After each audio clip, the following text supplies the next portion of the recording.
Timoteo 6. Daremos lectura a los versículos del 11 al 16, si mal no me equivoco.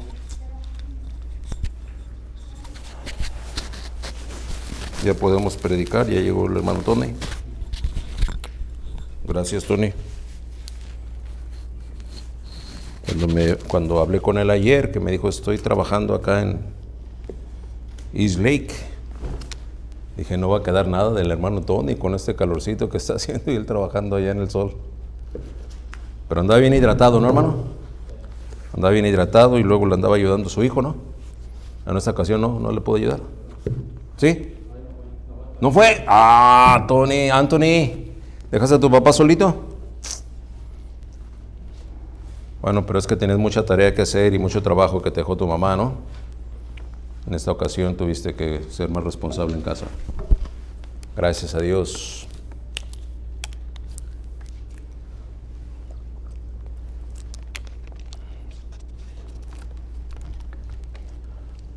Si ya tiene la cita ahí, vamos entonces a seguir con nuestra vista. La lectura del pasaje que nos ocupará esta tarde.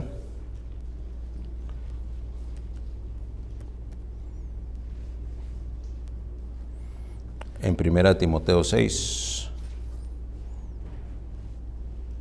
Dice la palabra de Dios así en el versículo 11. Mas tú,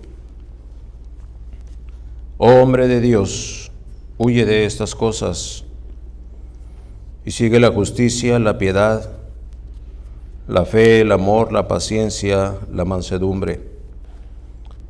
Pelea la buena batalla de la fe. Echa mano de la vida eterna, a la cual asimismo fuiste llamado, habiendo hecho la buena profesión delante de muchos testigos. Te mando delante de Dios, que da vida a todas las cosas, y de Jesucristo, que dio testimonio de la buena profesión delante de Poncio Pilato, que guardes el mandamiento sin mácula ni reprensión hasta la aparición de nuestro Señor Jesucristo, la cual a su tiempo mostrará el bienaventurado y solo soberano Rey de reyes y Señor de señores, el único que tiene inmortalidad, que habita en luz inaccesible, a quien ninguno de los hombres ha visto ni puede ver, al cual sea la honra y el imperio sempiterno. Amén.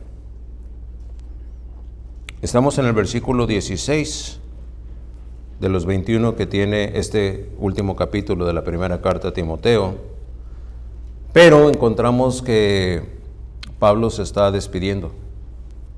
Es como una despedida temprana, porque ese mismo amén que está en el versículo 16 aparece también en el 21. Si voltea a verlo, ahí está, ahí en el bosquejo lo menciono. Pero voy a invitarle a que todos a una voz leamos el versículo 12. Es importante que tomemos el sentido del mensaje que tiene este versículo 12. Así es que vamos a leerlo todos a una sola voz. Dice la palabra de Dios, pelea. Ok, a ver, ¿los agarré dormidos? Vamos a participar, ¿les parece? ¿Les parece, por favor? ¿Tendrían a bien? Alumnos, hermanos. Gracias. Ok, no me dejen solito, todos a una voz. Versículo 12.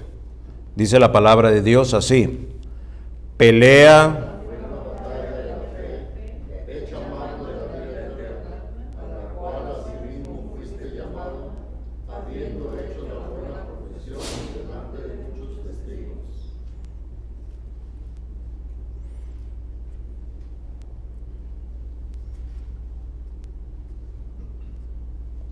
Señor y Padre nuestro,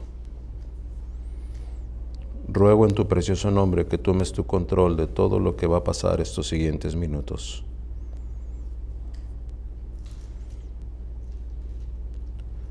Blinda el pensamiento de cada uno aquí respecto de cualquier distractor,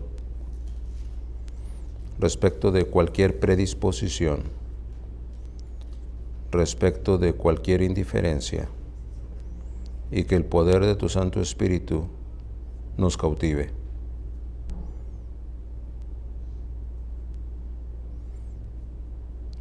Gracias, Señor, porque me concedes percibir que el enemigo está obrando entre nosotros esta mañana.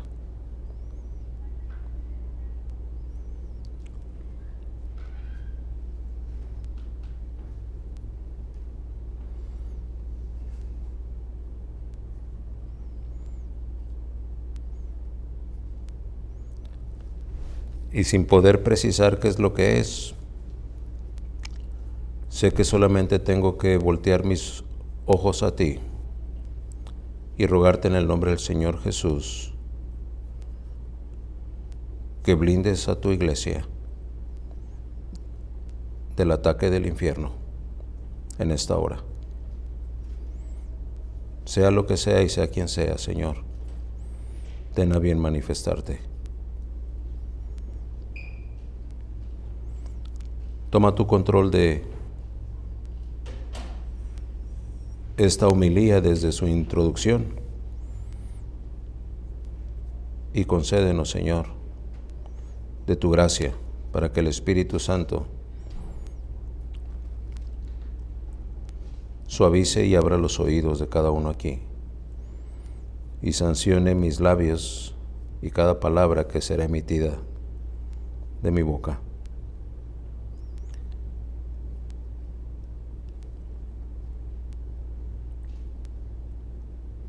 Este siervo inútil y la predicación de tu palabra está en tus manos. Por amor de tu nombre, ten a bien obrar en esta hora. En el nombre del Señor Jesús. Amén.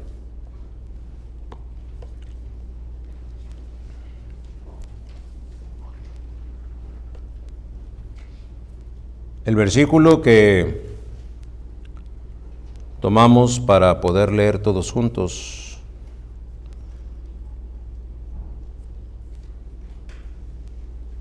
está compuesto de varias frases que tienen en sí mismas un poder intrínseco. Si pudiésemos tomar cada una de estas frases, podríamos prácticamente hacer un mensaje. La primera frase es: pelea la buena batalla de la fe. Es que muchos de nosotros peleamos, pero lo que peleamos no son buenas batallas. Algunas veces peleamos a la buena, algunas veces peleamos a la mala. Y hay veces que no peleamos. Y ahí podríamos extender el discurso. La siguiente frase dice: echa mano de la vida eterna. Echa mano de la vida eterna. El indicativo es claro, menciona la vida eterna. Y menciona echar mano de, es decir, hacerte de. Como quien va a pelear necesita un arma o necesita un auxiliar para poder llevar a cabo la pelea. Aquí el apóstol Pablo le dice a Timoteo: echa mano de la vida eterna. ¿Y por qué es importante considerar lo que le dice? Porque muchos de nosotros, como les decía en el tiempo del editorial, echamos mano de muchas cosas, menos de recursos espirituales. Echamos mano del compadre que nos puede prestar dinero. Echamos mano del banco o de la tarjeta de crédito. Echamos mano del patrón y los anticipos. Echamos mano de tantas y cuantas cosas. Y de la vida eterna no echamos mano. La siguiente frase: a la cual asimismo fuiste llamados, si entendiésemos que nuestra condición de salvación no fue decisión nuestra, fue una decisión divina. Y aquel que reniega en un momento dado de su salvación, principalmente porque es atraído por los placeres del mundo, le tengo que recordar que está renegando de una decisión superior, la de Dios, al haberle llamado a usted y haberme llamado a mí para salvación y vida eterna. Y ahí puede continuar el discurso. la siguiente frase: habiendo hecho la buena profesión delante de muchos testigos. Es que de que nosotros fuimos salvos, no lo hicimos en medio de un islote donde éramos los únicos que estábamos ahí. Hubo testigos. A lo mejor el que me presentó el Evangelio, a lo mejor aquel que me bautizó, a lo mejor aquel familiar que estuvo cerca y ha podido ver cómo Dios empezó a transformarme hasta un punto en el que parece que esa transformación dejó de ser. Y aunque la profesión fue buena, la transformación no lo ha sido. Y eso ha pasado delante de muchos testigos. Y ahí puede continuar el discurso. Lo menciono porque el valor que está en este versículo 12, aunque tiene suficiente carne, voy a decir suficiente contenido espiritual, no es el propósito de los 5 versículos que Dios nos ha movido a postular para este mensaje, titulado así: echa mano de la vida eterna. En el versículo 11 se nos revela la específica intención apostólica y por consecuencia, es decir, por ser apostólica, es divina. Y es la que Pablo tiene al dirigirse a Timoteo en esta manera. ¿De qué manera se dirige a Timoteo? Le dice en el versículo 11: mas tú, oh hombre de Dios. Mas tú, oh hombre de Dios. La mirada compasiva del apóstol se vuelve ahora hacia su amado consiervo, Timoteo, para escribirle así y referirse a él como hombre de Dios. Este título viene a ser equivalente a varón de Dios, que era una expresión aplicada en el Antiguo Testamento a los siervos de Dios que eran llamados por él, para que por medio de ellos Dios hiciera llegar a los suyos mandatos, preceptos, advertencias, amenazas, instrucciones y disposiciones de parte de Dios. En otras palabras, vendrían a ser quien ejecutaría el propósito de Dios en aquel hombre, en aquel pueblo, en aquella nación. Propósito que vendría desde lo alto y proviniendo desde allá. Toda la soberanía estaría detrás de ese propósito. Esa soberanía que es la que tiene el Todopoderoso. Esa soberanía que todavía muchos de nosotros como cristianos o como hijos de Dios no hemos logrado asimilar. No nos alcanza ni el discernimiento espiritual ni la capacidad intelectual para entender que somos propósito de un Dios soberano, aquel que tiene autoridad sobre toda autoridad, aquel que tiene poder sobre todo poder. Hombre de Dios, mas tú, oh hombre de Dios. Hay ejemplos respecto de cómo en el Antiguo Testamento se referían los escritos a hombres de Dios, a varones de Dios. En Deuteronomio 33:1 es como Dios se refiere a Moisés, varón de Dios. En Segundo de Reyes 2:27, Dios se refiere a Elías Tisbita, su profeta, como varón de Dios. En Segundo de Crónicas 2:14, Dios se refiere a David, el rey, el ungido de Jehová, como varón de Dios. Y en Primero de Samuel 2:27 vuelve a referirse al mismo David como un varón de Dios. Y todos podemos voltear un poquito hacia el Antiguo Testamento y sin que sepamos necesariamente mucho al respecto, podemos decir, sí, verdaderamente ese fue un varón de Dios. Bueno, ese es el título que ahora Pablo le está dando a Timoteo. Mas tú, oh hombre de Dios. Aquel que es de Dios, entonces, déjeme decir, ya sea hombre o mujer, tiene un propósito celestial. Sea usted joven, adulto, en su mediana madurez o en su avanzada madurez, o inclusive adulto ya en su vejez, siendo hombre o mujer, tiene un propósito celestial. Razón por la cual ha de estar unido a Dios, con un vínculo de pertenencia y de cercanía o proximidad que hará que el que es verdadero repito, que hará que el que es verdadero, y solamente si lo es, verdadero o verdadera, responda a lo que Dios provoca en él o en ella. Pues yo no siempre respondo, hermano, pero yo sí soy de él. No se engañe.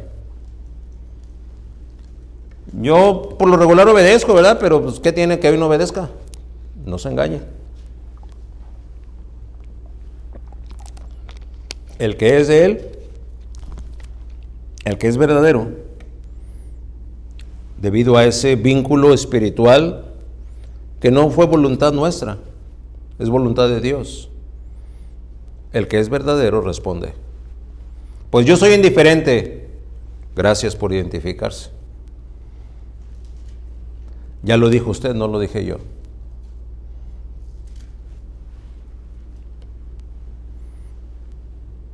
Es que el poder de Dios es omnipotente, todo poder.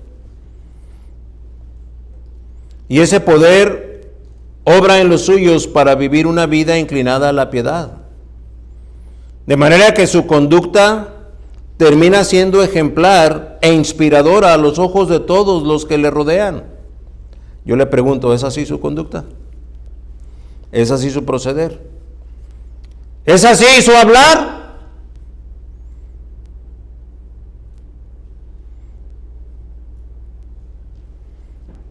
Dije, termina siendo ejemplar e inspirador a los ojos de todos los que lo rodean. O habrá quien voltea y dice, cielos, en eso consiste ser cristiano. Oh, yo estuve ahí cuando tú dijiste haberte entregado a Cristo, y hasta estuve ahí cuando te bautizaste, pero esas reacciones, esa realidad de Dios en ti,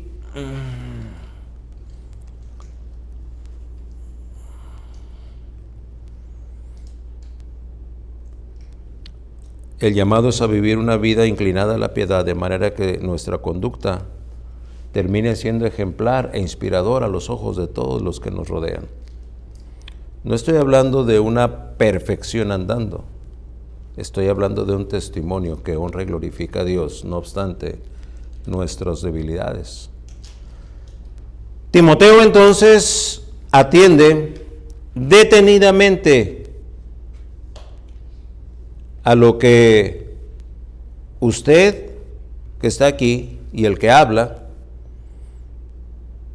también habremos de hacer nuestro, porque es así como Dios nos lo revela. El propósito divino está sobre usted, hombre, o sobre usted, mujer de Dios. Así que el llamado para cada hombre y cada mujer de Dios esta tarde es que echemos mano de la vida eterna. La temática previa a este versículo no es ligera, y estoy refiriéndome al versículo con el que empezamos el texto de hoy, el versículo 11. La temática previa a este versículo 11 no es ligera, al contrario, creo que es sobradamente espesa. Ya Pablo ha prescrito amplias instrucciones respecto de las líneas de doctrina que a su vez Timoteo habría de impartir, compartir y repartir a los convertidos en Éfeso, a aquellos hermanos que estarían llegando a la iglesia convertidos por el Evangelio, predicado ya sea por Timoteo o por el mismo Pablo o por los demás condiscípulos de ellos. Habrían de llegar a la iglesia de Éfeso aquellos que traían trasfondo cultural de mitología griega, trasfondo cultural de afanes y ansiedades con todos sus negocios y todas sus ganancias. Había de llegar a todas aquellas mujeres que eran inspiradas por la diosa Diana. Y estaría llegando a la congregación de Éfeso todos aquellos que traían una valija llena de costumbres y llena de tendencias que Pablo le advierte a Timoteo: vas a tener que lidiar con este tipo de hermanos. De manera que Timoteo, al recibir toda esa instrucción, está siendo consciente y se está capacitando para así tratar a los convertidos en aquella iglesia. Indiscutiblemente Timoteo habría de encargarse de él mismo también, pero a esas alturas Timoteo no lo va a hacer en sus propias fuerzas o en sus propias prudencias, en sus propias justicias o en sus propias opiniones. ¿Pero por qué? Si se trata de Timoteo, del que aprendió las Sagradas Escrituras desde su madre y desde su abuela, ¿por qué no lo va a poder hacer ya en esas destrezas adquiridas de sus propias opiniones o de su propia justicia? Si alguno preguntare por qué, la respuesta es muy clara: porque no conseguiría absolutamente nada. Nada. ¿Y usted quién es para decir eso? Yo no soy nadie y no soy yo quien lo digo. Es la palabra de Dios: alejados de mí, nada podéis hacer. ¿Cómo no he podido hacer todo esto? Hojarasca se va a ir así.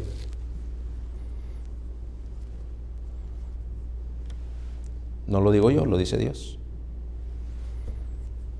Si alguna expectativa o alguna esperanza habría de abrazar Timoteo, sería precisamente porque ya habría aprendido a echar mano de la vida eterna. ¿Es acaso que usted, que está aquí esta tarde, y podría referirme uno por uno, ¿verdad? Los que están aquí a la derecha, los que están aquí a la izquierda, a lo mejor los que están oyendo el mensaje en las plataformas de donde se retransmite,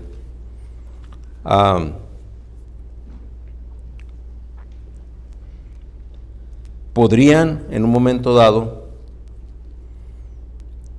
tener una esperanza fuera de lo que Pablo le pide a Timoteo, echar mano de la vida eterna. Y por eso le pregunto, ¿sabe usted qué es echar mano de la vida eterna?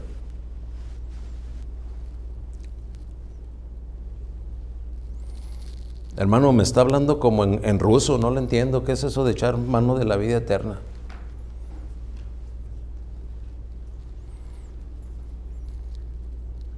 ¿Cómo? ¿Cuándo? ¿En qué forma? ¿Por qué? ¿Vida eterna?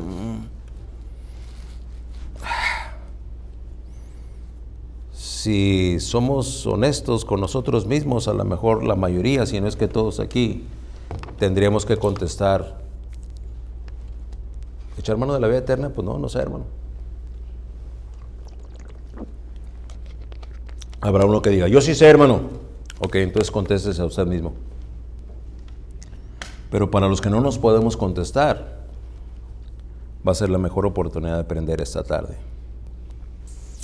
Un mensaje como este nos lo va a enseñar. No es Gerardo Garza, este siervo inútil aquí hablando, el que lo va a enseñar. Es el Espíritu de Dios a través de su revelación divina. Un mensaje como este nos lo va a enseñar. Así es que atienda, entienda,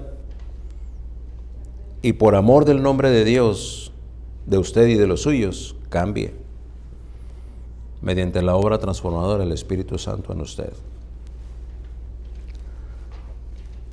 ¿Cómo puede identificar, tanto en otros como en sí mismo, si se es de los o las que echan mano de la vida eterna? ¿Cómo? Aquí tengo a dos que se dicen ser cristianos, pero ¿cómo voy a identificar si uno de los dos o ninguno son, ya sea hombre o mujer, de los que echan mano de la vida eterna? Bueno, gloria al Señor por la palabra de Dios. Se sabrá de aquel o de aquella que echa mano de la vida eterna, número uno, por las cosas de las que huye. Por las cosas de las que huye. Dice la palabra de Dios: mas tú, hombre de Dios, huye de estas cosas. Y vamos a parar ahí. ¿A qué cosas se está refiriendo? Mas tú, oh mujer de Dios, huye de estas cosas. Es que Pablo, como experto pedagogo, mentor, maestro, profesor o instructor, y por si fuese suficiente, ungido por el poder del Espíritu Santo, va a ubicar a Timoteo en medio de dos dimensiones, en medio de dos tipos de acciones, en medio de dos tendencias de las que su escolapio tendrá en un momento dado que definir y poder ubicarse a sí mismo. Número 1, le dice, huye, huye, huye de estas cosas, pero no para quedarse en un punto muerto ahí. ¿Verdad? Corro, ya estoy lejos y ahí me quedo. No.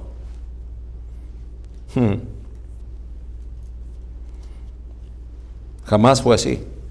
Jamás será así. ¿Por qué? Porque el llamado es después de huir de estas cosas, Timoteo habría de, número 2, indicarle seguir en pos de otras. Es decir, sigue. Pero ¿cuáles son unas y cuáles son otras? Habrá quien pregunte. Gracias por preguntar.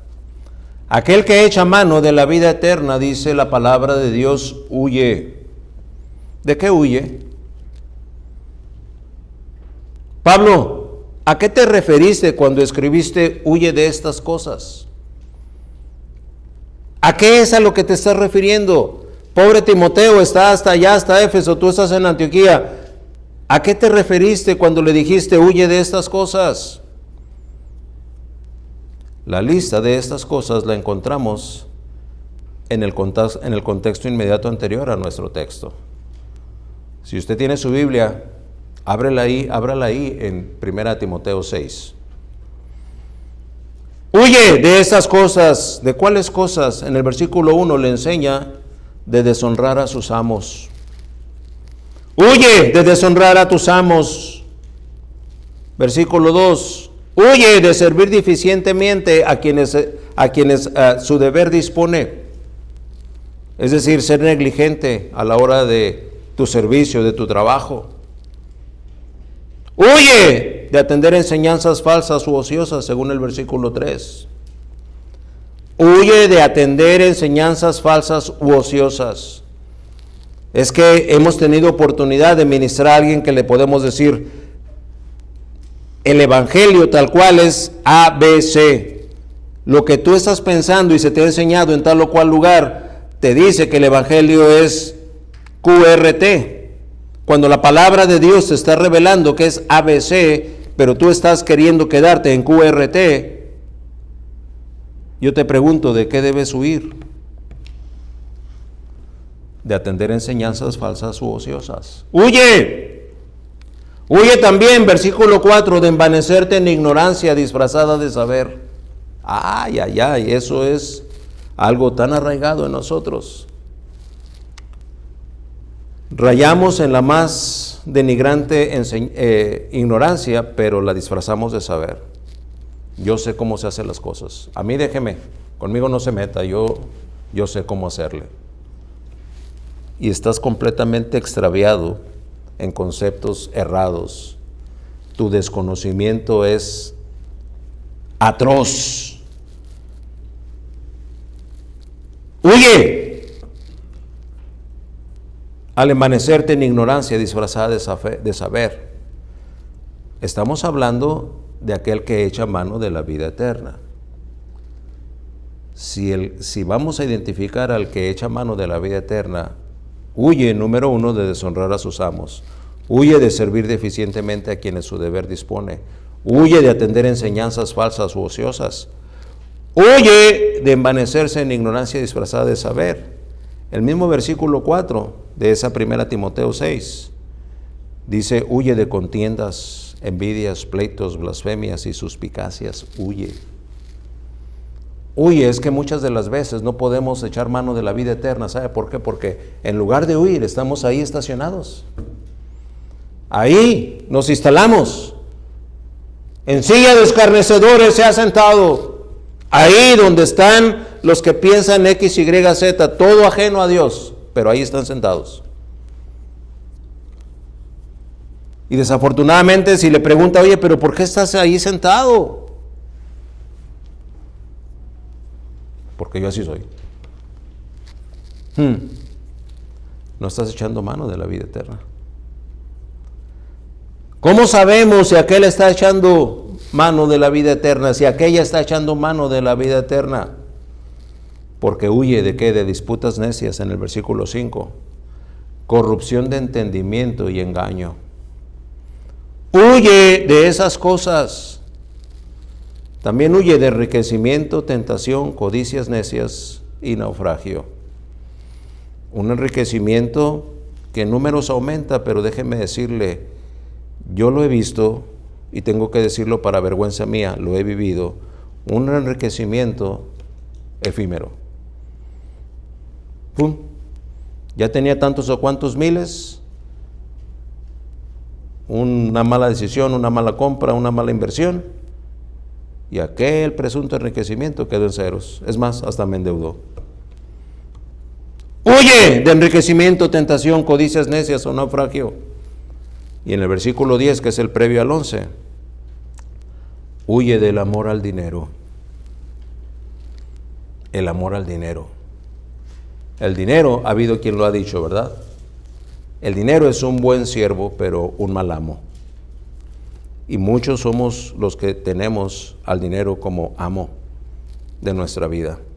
¿Por qué vas y tienes que sobretrabajar tu cuerpo y sacrificar el tiempo de tu familia y de Dios por el dinero? Porque no puedes dejar esos 300, 400, 500, 800 dólares que te vas a ganar en 1 o 2 días. Me puede servir para mucho, no me puede decir que no le haga.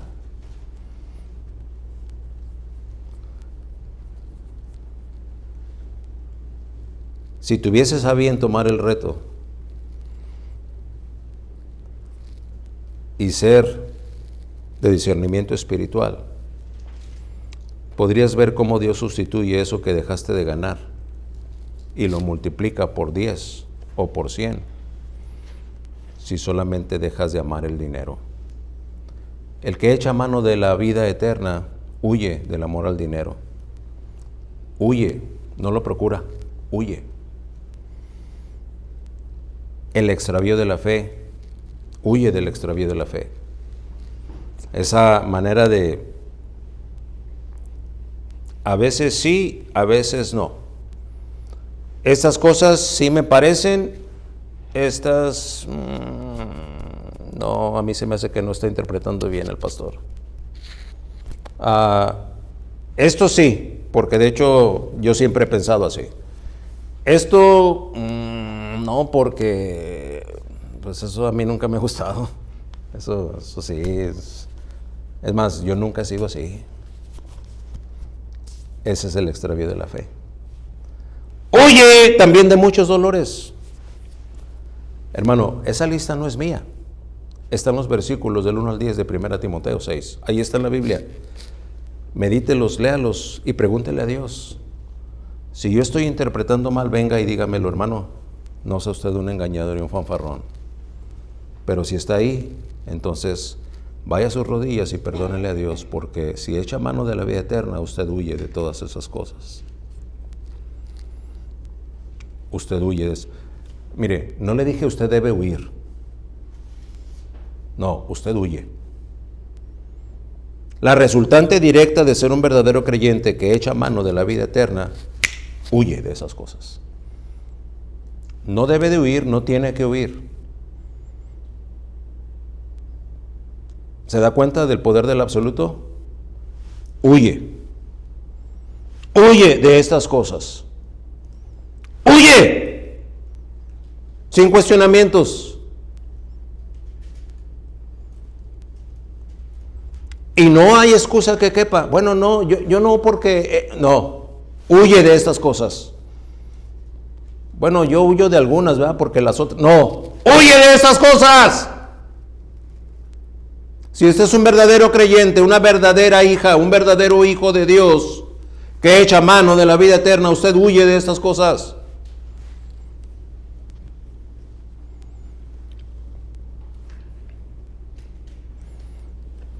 ¿Cómo puede identificar tanto en otros como en sí mismo si es usted o son aquellos de los que echan mano de la vida eterna? Se sabrá de aquel o de aquella que echa mano de la vida eterna por las cosas que sigue. Ya dejamos atrás aquellas cosas de las que se huye. Vamos a ver ahora las que sigue.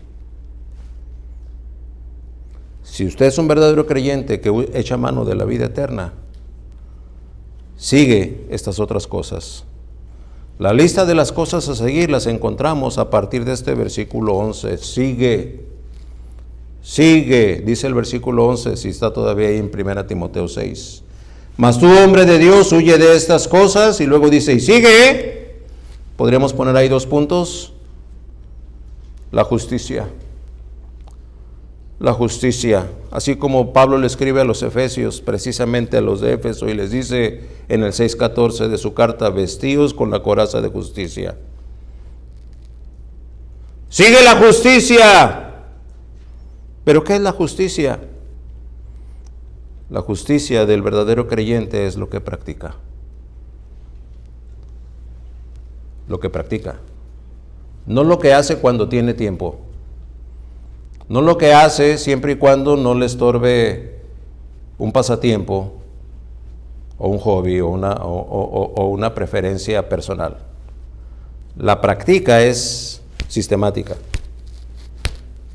Práctica. ¿Qué es lo que usted practica? Esa es la justicia.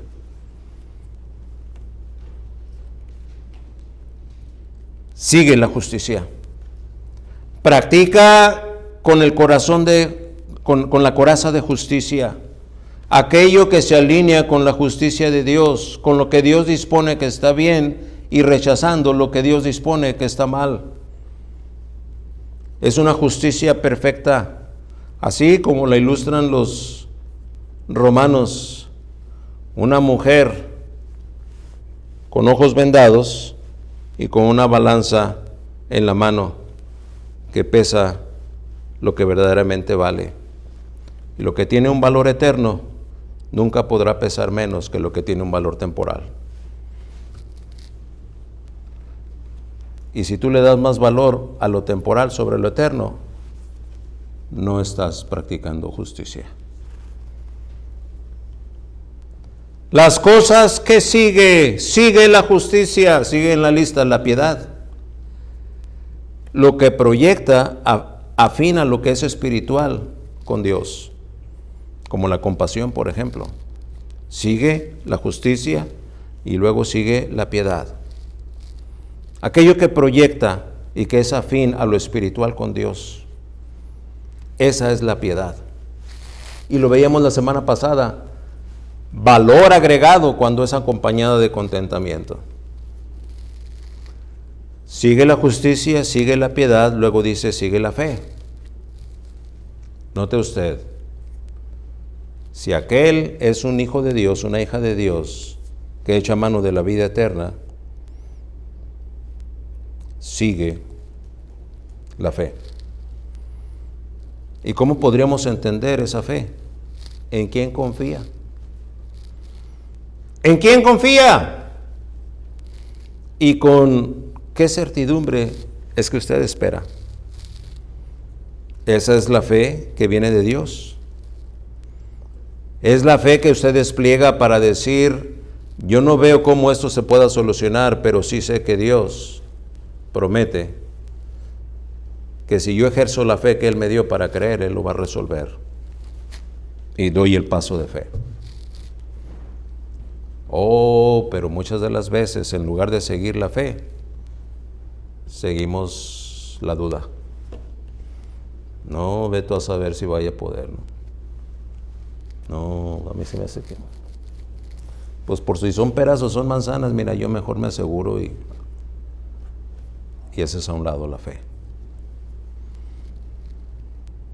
Sigue la justicia, sigue la piedad, sigue la fe.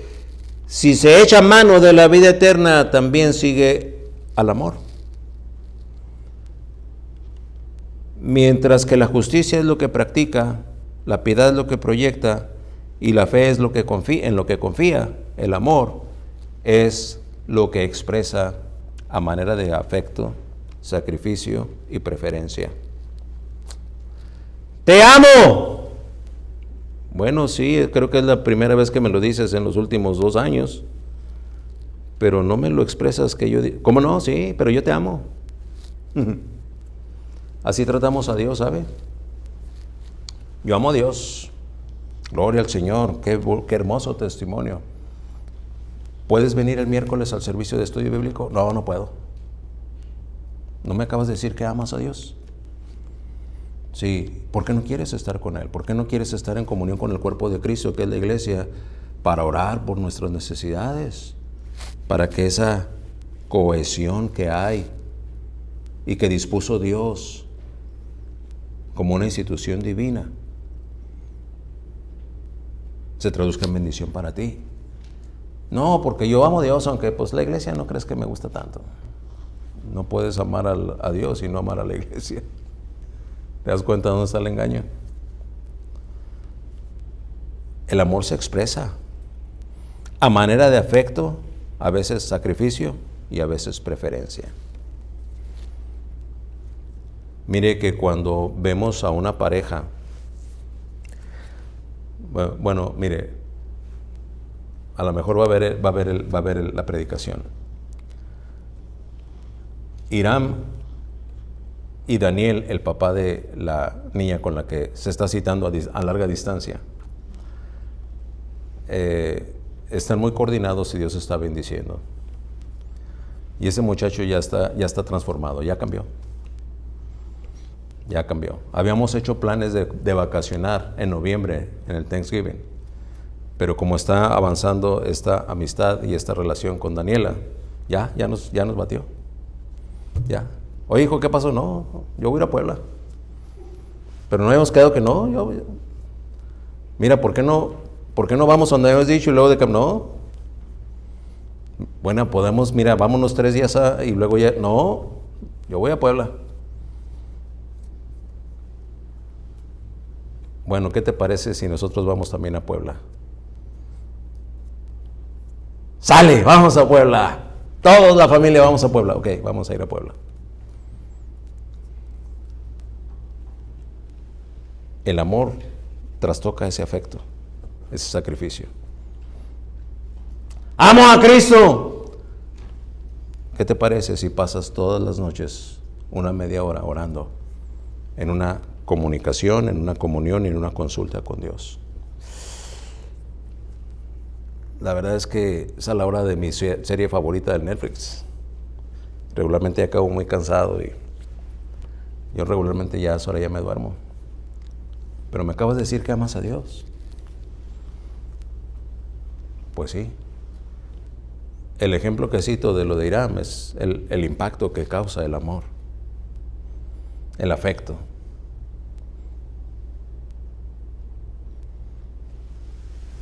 Cambia. El interés cambia el recipiente del afecto. Se echa mano de la vida eterna, entonces se sigue el amor. Si se echa mano de la vida eterna siendo un verdadero hijo o hija de Dios, sigue la paciencia. La paciencia. Ese amplio espectro de lo que aquel tolera, lo que aguanta. ¿Qué tanto aguantas tú? ¿Qué tanto aguantas?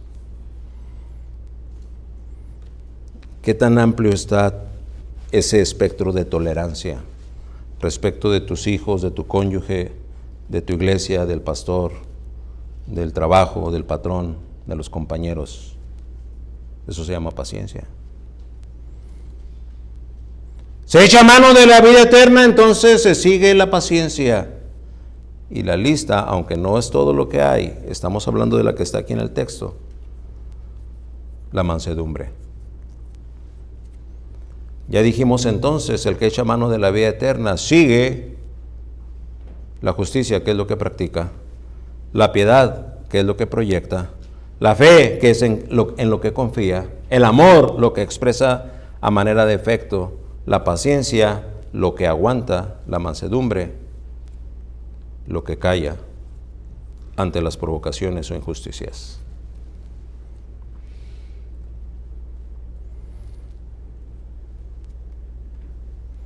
Aquí tengo que citar al maestro,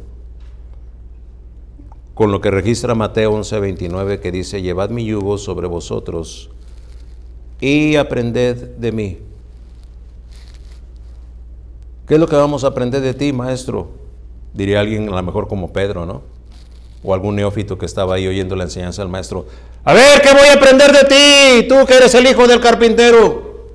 Que soy manso y humilde de corazón.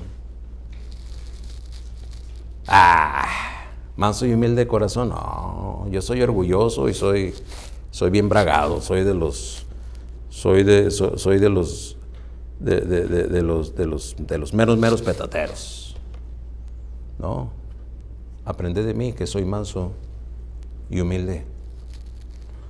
¿Y qué voy a ganar con eso? Que después todos me anden ahí sapeando y tonteleando. No, déjame decirte qué es lo que vas a ganar. Y hallaréis descanso para vuestras almas. Es lo que termina diciendo el versículo.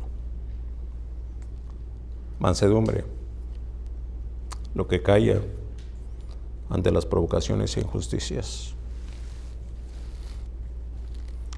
Es que somos un cerillito, ¿no? Alguien viene a provocarnos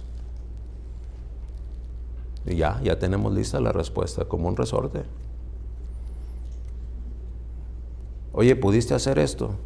No, ¿por qué? ¿Qué te traes? ¿Por qué me estás reclamando? Nada más te pregunté si pudiste o no pudiste. Sí, pero ¿cómo preguntas? No, cero mansedumbre.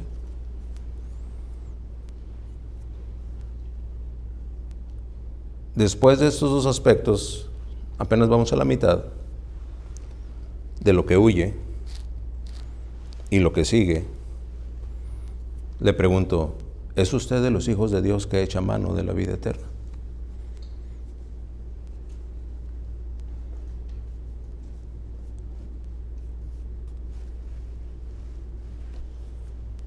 Pues lo que hemos visto hasta ahora es suficiente referencia para que, si no, a partir de hoy empecemos a echar mano de la vida eterna.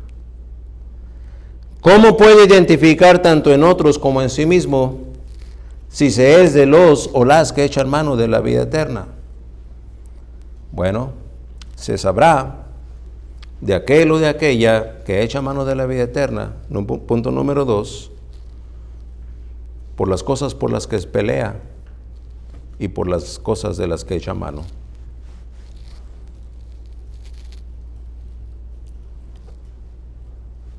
Antes de abordar el punto, contéstese, ¿por qué cosas usted pelea?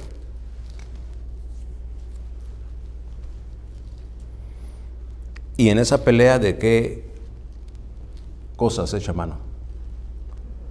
Pablo va a apoyarse en la ilustración deportiva, dado el arraigo tal que se tiene en las disciplinas alrededor de la sociedad de Efesia.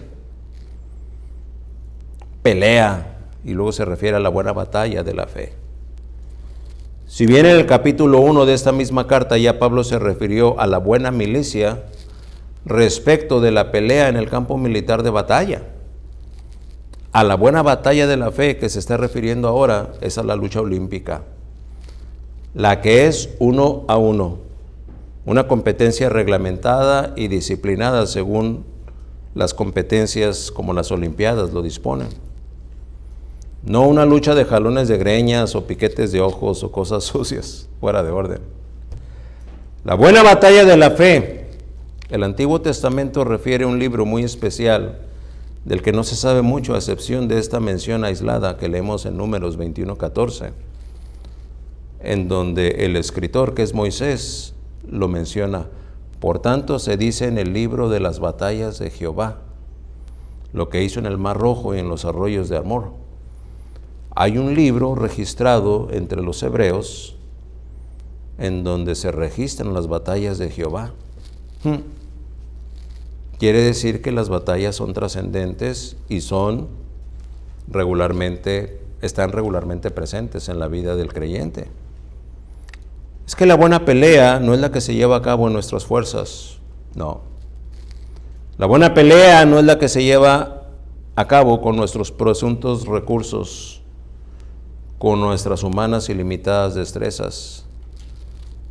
Permítame esta pausa para hacerle una pregunta.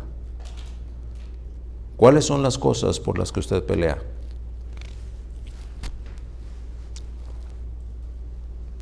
¿Pelea usted por sus derechos? ¿Pelea por lo que subjetivamente usted y solo usted asume que es justo o injusto?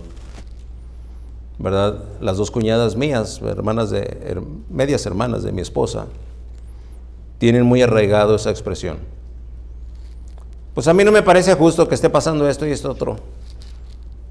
No, pues a mí no se me hace justo que esto y que aquí, que allá, y que fulano haya dicho y que perengano haya pagado y que...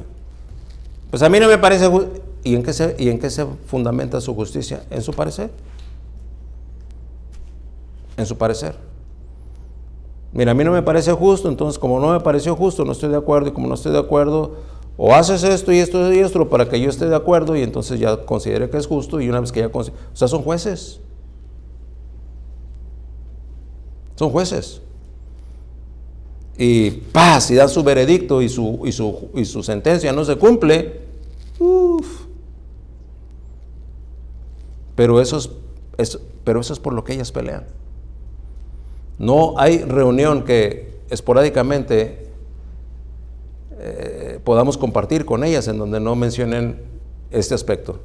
No, pues lo que hizo el sobrino aquel no se me hace justo, ¿verdad? Porque hizo esto y esto otro. Bueno, pero no sabe si esto y lo otro. No, pues entonces no se me hace justo que este otro haya dicho, y lo que no se me hace justo a mí, pues nomás no se me hace justo. Y pelean por esa presunta justicia. ¿No será que usted y yo somos de los que peleamos subjetivamente por lo que asumimos que es justo o injusto? A lo mejor peleamos por una realización profesional y laboral. Muchos de los que venimos del sur y somos emigrantes en este país, venimos a pelear por conseguir los papeles. Venimos a pelear porque consigamos un mejor salario por hora. Por eso digo, a lo mejor estamos peleando por una realización profesional y laboral. Y muchas de las veces en esas peleas estamos dejando la pelea de la buena batalla a un lado, porque estamos peleando mis propias peleas. Oye, ¿y la buena batalla de la fe? Ni me hables de eso, hombre, yo ahorita estoy concentrado en esto y aquello y aquí y allá. Oye, pero tú eres hijo de Dios, considéralo. Ahorita no puedo, ahí en otra ocasión será. Eso que lo hagan los que tienen tiempo, ahí el pastor tiene tiempo y 2 o 3 ahí, pero a mí no me vengas ¿te das cuenta? No se echa mano de la vida eterna. En lugar de pelear la buena batalla de la fe, estoy peleando mis propias peleas. Peleamos tal vez por una libertad económica que le alcance para conseguir todos los satisfactores materiales que esta sociedad ofrece. A lo mejor está peleando por conseguir reconocimiento de parte de los demás. Bueno, tengo que decirle que si esa es la ruta por la que usted está caminando, no es usted de los que están echando mano de la vida eterna.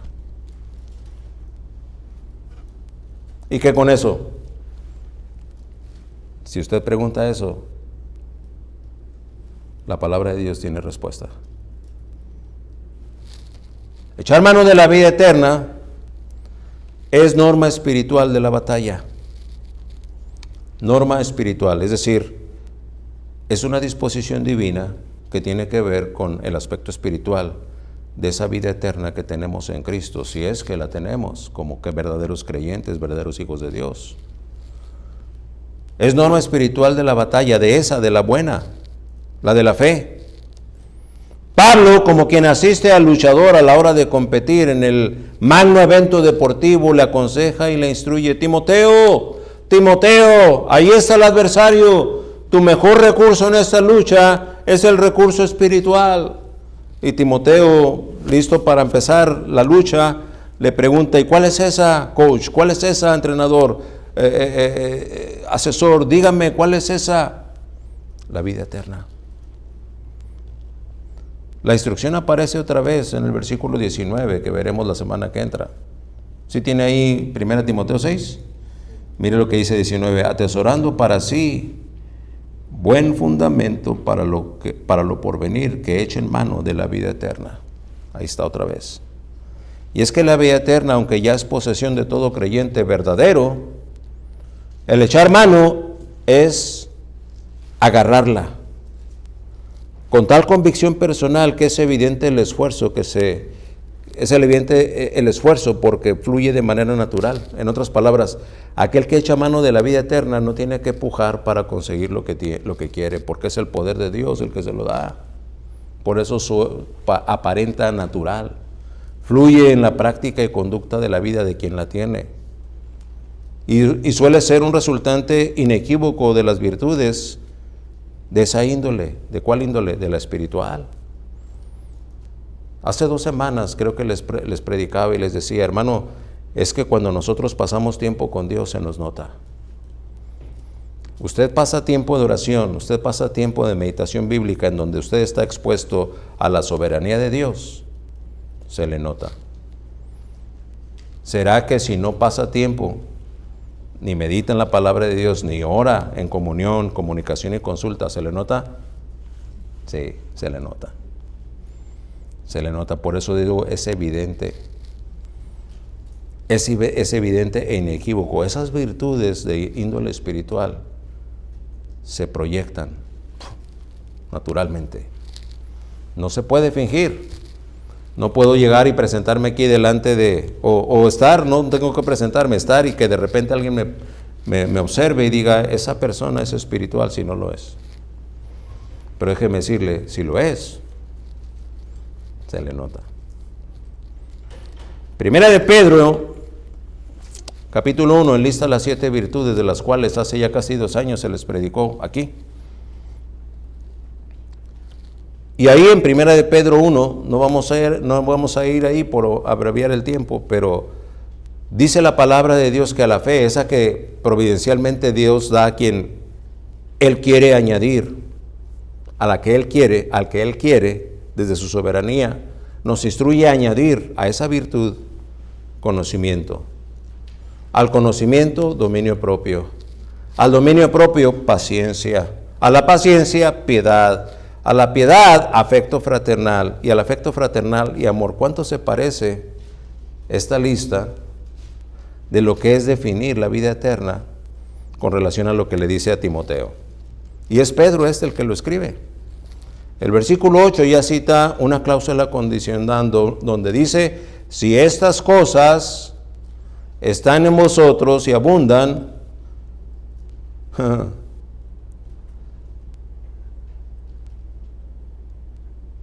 dos cláusulas condicionales en esa sola frase, ¿verdad? Segunda de Pedro 1, 8. No pensaba ir, pero tengo que ir, disculpe.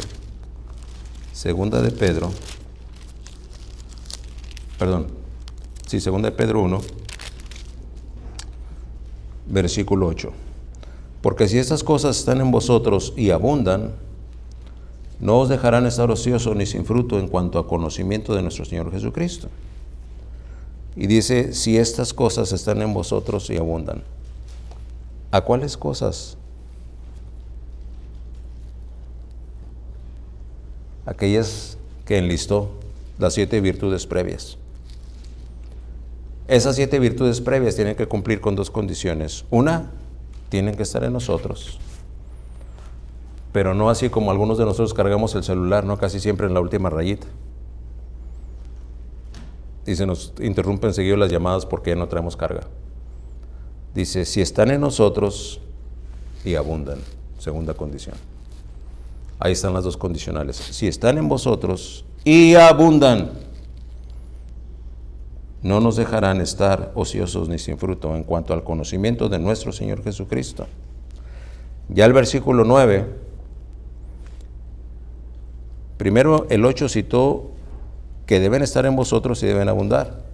Pero ya el versículo 9 dice, pero el que no tiene estas cosas, Se sigue refiriendo a las 7 virtudes. Es ciego y ha olvidado la purificación de sus antiguos pecados.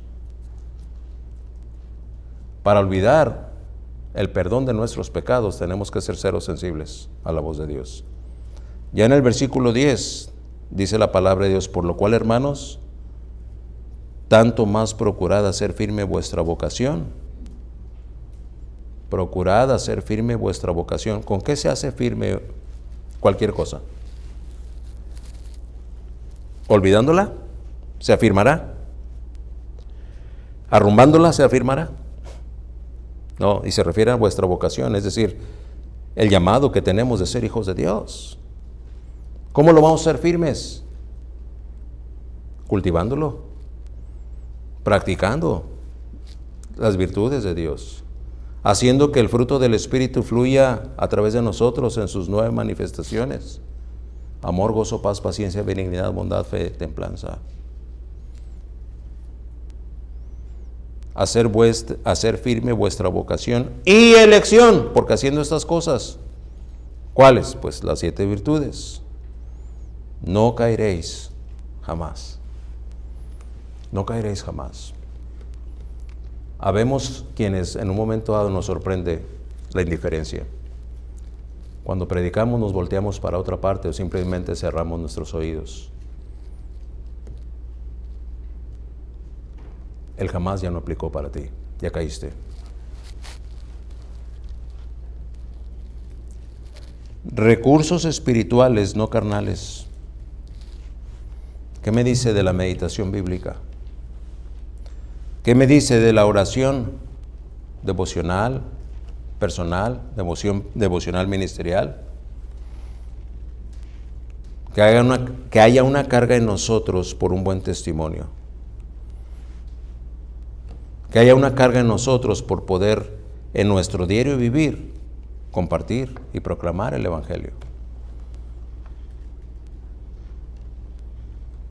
No, es que evangelizar no necesita un evento organizado para poder proclamar el nombre de Dios. Ahí con esa persona con la que contactas a diario, ese patrón, ese compañero de trabajo,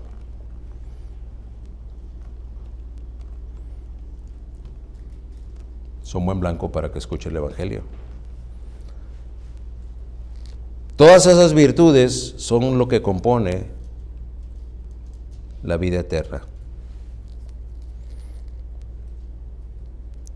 Y si tenemos en cuenta lo que aparece en esa última parte del versículo 10 de Primera de Pedro 1, ese debería ser suficiente motivante para que nosotros echemos mano de la vida eterna. ¿Qué dice?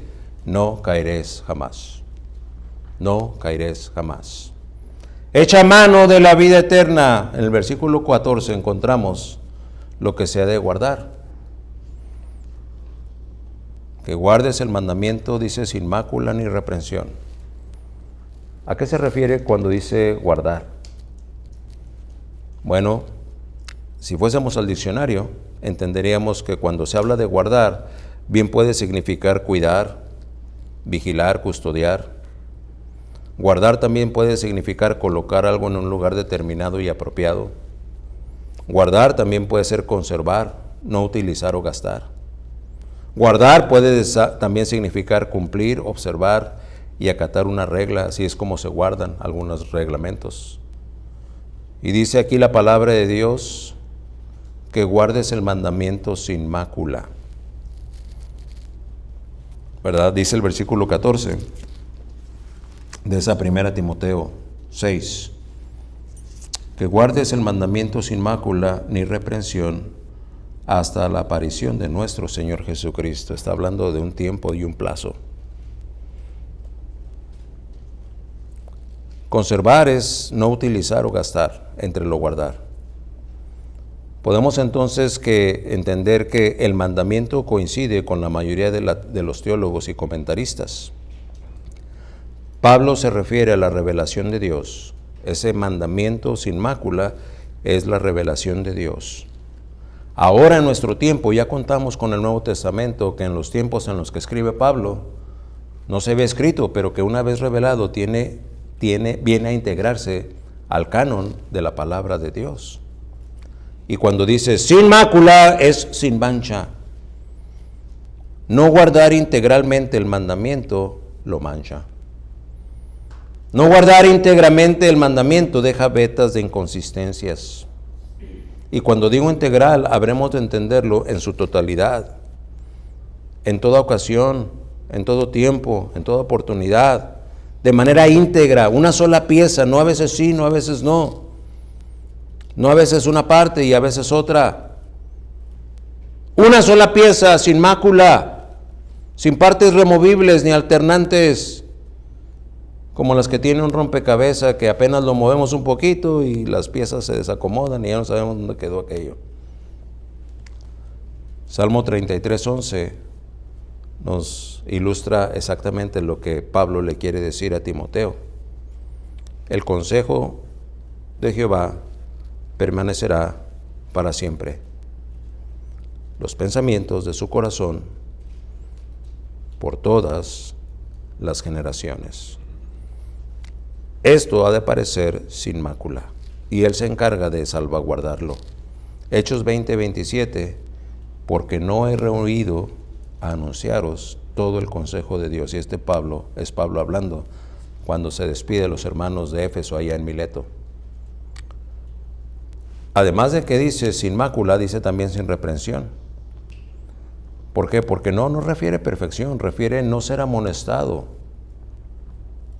no ser sorprendido inflagrantes en esa comisión de falta de pecado debido a las flagrantes e infragantes faltas. Primera Tesalonicenses 5:23 dice, y el mismo Dios de paz os santifique por completo, y todo nuestro ser, todo, espíritu, alma y cuerpo, sea guardado irreprensible para la venida de nuestro Señor Jesucristo. Echa mano de la vida eterna. Terminamos con el punto número 4.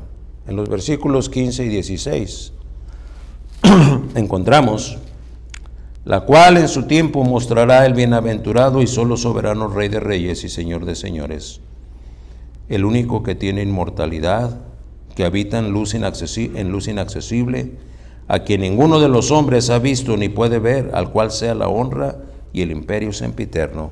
Amén. Inmortal y que habita en luz. Es en la eternidad celestial que la vida eterna de la que se ha de echar mano está. Es en la eternidad celestial que la vida eterna de la que se ha de echar mano está. Y si el tema es la inmortalidad del sujeto de quien se habla, es del solo soberano, Rey de Señor y Rey de Reyes y Señor de Señores. Deuteronomio 6:4 deja el testimonio escrito por Moisés. Oye Israel, Jehová nuestro Dios, Jehová nuestro Dios, Jehová uno es. El peso específico, la palabra clave de este versículo 6:4 de Deuteronomio es la palabra nuestro, el pronombre personal nuestro. Oye Israel, Jehová nuestro Dios. Es que Dios, como lo decía en el devocional de esta mañana, verdaderamente es nuestro, o solamente es de ustedes, o de ustedes, o de ustedes, o es nuestro. La declaración es clara: Jehová nuestro Dios, Jehová uno es. Isaías 40:23 dice, Él convierte en nada a los poderosos, y lo leíamos en la lectura congregacional, y a los que gobiernan la tierra hace como cosa vana. En este versículo que sigue, el Señor me entretuvo el 40% del tiempo de mi preparación de este bosquejo. Escuche lo que dice Daniel 4:35. Todos los habitantes de la tierra son considerados como nada. Y Él hace según su voluntad en el ejército del cielo. Repito, y Él hace según su voluntad en el ejército del cielo. y en los habitantes de la tierra. Ahí estamos nosotros. Tal vez va a llegar el día en el que vamos a poder leer esto desde el cielo y podamos decir que Él hace su voluntad en todos nosotros estando en el cielo. Pero por lo pronto estamos en la tierra y dice que también Él hace según su voluntad en los habitantes de la tierra. Y no hay quien detenga su mano y le diga, ¿qué haces? Esa es la calidad del Dios que usted y yo tenemos. Así declara, nos revela su soberanía. ¿Habrá quien la querrá ver más clara todavía? Su voluntad es absoluta y su autoridad es infinita. Su voluntad rige los cielos y la tierra. Cuando Juan 17:3 deja ese testimonio, entonces prácticamente es como habernos sumergido doctrinalmente en lo que Timoteo le escribe, lo que Timoteo recibe en esta carta de parte de Pablo, para aquí, después de haber ido por estas profundidades, empezar a salir a la luz de la superficie. Porque Juan lo relata de esa manera, Cristo hablando, y esta es la vida eterna, que te conozcan a ti, el único Dios verdadero, y a Jesucristo a quien tú has enviado. Vas a echar mano de la vida eterna, hay que conocer a Dios. Hay que conocer a Cristo, a quien tú has enviado. ¿Y cómo lo vas a conocer? Con horas enfrente de la televisión, con horas en el internet, con horas en la multimedia chateando, o meditando la palabra de Dios, o viniendo a la casa de Dios a aprender de Él. Esta es la vida eterna, que te conozcan a ti, el único Dios verdadero, y a Jesucristo, a quien tú has enviado. Ya cuando Pablo refiere al que habita en luz, es porque Él es luz. Lo dice Salmo 36:9. Porque contigo está el manantial de vida. En tu luz veremos luz, dice Salmo 36:9. En tu luz veremos luz, no en las fugaces luminarias de la vanidad, no en los temporales brillos del dinero, no en los efímeros logros seculares, no, sí en tu luz. Juan 1:4 lo dice, en Él estaba la vida y la vida era la luz de los hombres. Es que habitar en luz es un hebraísmo, es decir, un dicho hebreo, un refrán hebreo. Más fuerte que vestirse de luz podemos encontrar 104:2, el que se cubre de luz como vestidura, que extiende los cielos como una cortina. Está hablando de la magnificencia de Dios. Como nosotros llegamos y corremos una cortina, dice, así es como la luz de Dios recorre en el universo para vestirse de ella.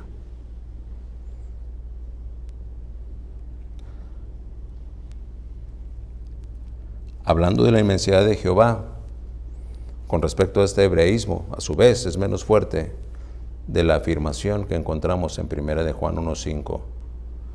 Este es el mensaje que hemos oído. Y lo hemos oído, dice ahí, este es el mensaje que hemos oído de Él. Y os anunciamos, Dios es luz y no hay ningunas tinieblas en Él. Este es el mensaje que hemos oído de Él. Y luego menciona cuál es el mensaje. Que Dios es luz y no hay ninguna tinieblas en Él. Estamos terminando diciendo, entonces, que el mensaje respecto de quién es la vida eterna, lo recibimos de Él. Estos mensajes que muchas veces influyen y rigen su vida, le pregunto yo a usted, ¿de quién los ha oído? ¿Quién le dijo a usted que así era la cosa? ¿Quién le contó que así era como corría el agua? Sí, se corre el agua, ¿verdad? Dicen algunos, es el dicho. ¿Quién le dijo que así era como era la cosa? No, pues mi amigo, no, mi amiga, no, mi mamá, mi papá, mi tía, mi tío. No, pues el coyote que me cruzó. No, pues el esto, el aquello. Así me dijo que así era la cosa, pues. O no, pues aquel pastor que yo tuve, ¿verdad? Ya ni está en el ministerio, cayó en pecado, pero él me dijo que así era la cosa. ¿De quién lo oyó? ¿De quién lo oyó? El testimonio de la eterna palabra de Dios dice, este es el mensaje que hemos oído de Él. De Él. De Él. Y os anunciamos, Dios es luz. Y no hay ninguna tinieblas en Él. Así de inimaginable como inimaginable puede ser esa luz, Él no la manifiesta a cualquiera. No. El versículo 10 dice, habita en luz inaccesible. Habita en luz inaccesible, a quien ninguno de los hombres ha visto ni puede ver.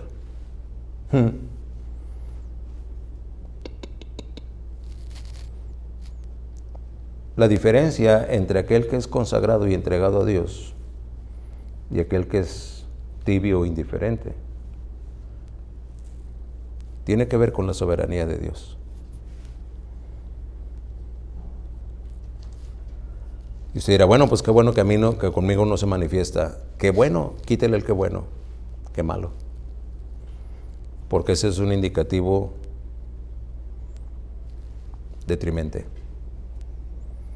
Que usted no se ha movido por la palabra de Dios, a que la palabra de Dios rija su vida. Es que esa luz Él hace inaccesible a algunos. Pablo cerrará entonces este mismo versículo 16 con esa despedida a manera de doxología temprana. Faltan 5 versículos para concluir su carta, que a su vez también cierra con un amén, como ya les hice ver ahí en el versículo 16. Pero el mensaje central está expuesto. Si usted no es de los que echa mano de la vida eterna, de acuerdo a lo que el Señor le ha enseñado hoy, tal vez porque nunca a nadie se lo había enseñado. Y así es como había venido viviendo su cristianismo. Pero ahora ya tenemos, cuando menos, 4 referencias, que son como los puntos cardinales, ¿verdad? Usted sabe cuáles son los puntos cardinales, ¿verdad? Norte, sur, este y oeste. ¿Quieres probar o quieres ser de los que echan mano de la vida eterna? Verifica aquellas cosas de las que huyes. Pues no estoy huyendo de esto y de esto, pues empieza a huir a partir de hoy. Número 2, checa las cosas que sigues. Ay, pues es que yo no estoy siguiendo algunas de esas, pues a partir de hoy empieza a seguirlas. Número 3, revisa detenidamente las cosas por las cuales peleas. Ahí vas a identificar si estás peleando la buena batalla de la fe. Y número 4, verifica de qué estás echando mano. Y ahí es donde está el mensaje. Echa mano de la vida eterna. Esta vida eterna que puede darte salvación, si es que tú no la tienes. Esa salvación que viene por el oír mensajes como estos, en los que el Evangelio y el poder del Evangelio se manifiestan. ¿Cómo? Mostrándote las prerrogativas que Dios da a los suyos, entre las que podemos contar de entrada la fe para creer, la convicción de pecado para que te arrepientas y la obra poderosa de la salvación y la transformación que el Espíritu Santo obra en todo aquel que cree. Tú no has creído, pues hoy es el día de salvación. Cree en el Señor Jesucristo, arrepiéntete de tus pecados y Él obrará en ti la salvación vida eterna. Eso te dará acceso a echar mano de la vida eterna. Tú ya tienes vida eterna. No la tengas entonces arrumbada. Echa mano de ella. Que te acompañe en todo momento. Que donde se te vea a ti, se vea esa vida eterna y todas las virtudes espirituales que eso representa. ¿Por qué? Por las cosas de las que huyes, por las cosas que sigues, por las que peleas y por aquellas de las que echas mano. Y si hiciésemos así, estaremos seguramente haciendo bien.